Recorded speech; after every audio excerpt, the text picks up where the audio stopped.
집권 여당의 새 사령탑으로 지명된 한동훈 전 법무부 장관이 성탄 연휴 직후죠. 모레 26일 국민의힘 비상대책위원장으로 정식 임명됩니다.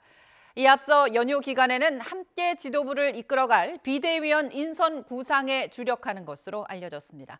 자세한 내용 국회에 나가 있는 취재기자 연결해서 알아보겠습니다. 김대겸 기자. 네, 국회입니다. 네, 크리스마스 연휴가 끝나면 국민의힘은 한동훈 비대위 체제로 전환되는 거죠? 네, 그렇습니다. 국민의힘은 한동훈 전 법무부 장관의 비대위원장 임명 절차를 성탄 연휴 직후인 오는 26일 마무리할 계획입니다. 온라인 전국위원회 표결로 임명이 최종 확정되면 한 전 장관은 윤재옥 당대표 권한대행으로부터 당 지휘봉을 넘겨받게 되는 겁니다. 관심이 쏠리는 건 비대위원들의 면면입니다. 내년 총선을 앞두고 수도권 위기론 등이 불거진 상황에서 이를 타개할 지도부를 구성할 수 있을지 주목됩니다. 당 안팎에선 한 전 장관이 중도층과 수도권 그리고 청년층, 즉 중수청 표심을 고려해 인선 작업에 나설 거란 관측이 적잖습니다. 덩달아 보수정당 비대위의 대표적 성공 사례로 꼽히는 지난 2011년 박근혜 비대위의 공식을 따를 거란 전망도 나오고 있습니다. 당시 박근혜 비대위는 김종인, 이준석 등 새 인물을 대거 등용해 당의 새바람을 일으켰다는 평가를 받았습니다. 비대위 공식 출범 날짜로 오는 29일이 유력하게 거론되는 만큼 한동훈 지도부의 윤곽도 곧 드러날 것으로 보입니다.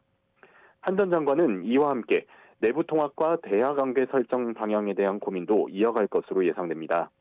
오는 27일 이준석 전 대표가 국민의힘 탈당을 예고한 데다 민주당은 김건희 여사 특검법 등을 오는 28일 처리하겠다고 벼르고 있기 때문입니다. 한 전 장관 리더십의 첫 시험대가 될 가능성이 큰 만큼 연휴 기간 어떤 해법을 마련할지 관심입니다. 더불어민주당 이재명 대표를 향한 당 안팎의 쇄신과 통합 요구도 거세지고 있죠. 네, 민주당 이재명 대표는 지난 20일 김부겸 전 총리를 만난 데 이어 오는 28일에는 정세균 전 총리와의 회동을 추진하며 통합 행보에 주력하고 있습니다.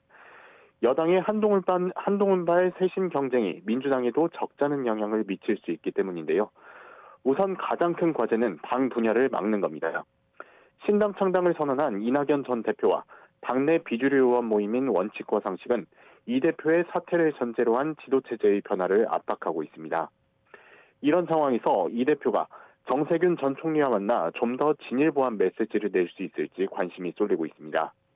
앞서 김부겸 전 총리와의 회동에서 별다른 성과를 내지 못했던 만큼 이 대표의 고심도 더욱 깊어졌을 것으로 보이는데요. 이 전 대표와 비주류 측에서 시안으로 제시한 연말이 다가오면서 제1야당이 통합과 분열의 기로에 섰다는 분석도 나오고 있습니다. 지금까지 국회에서 전해드렸습니다.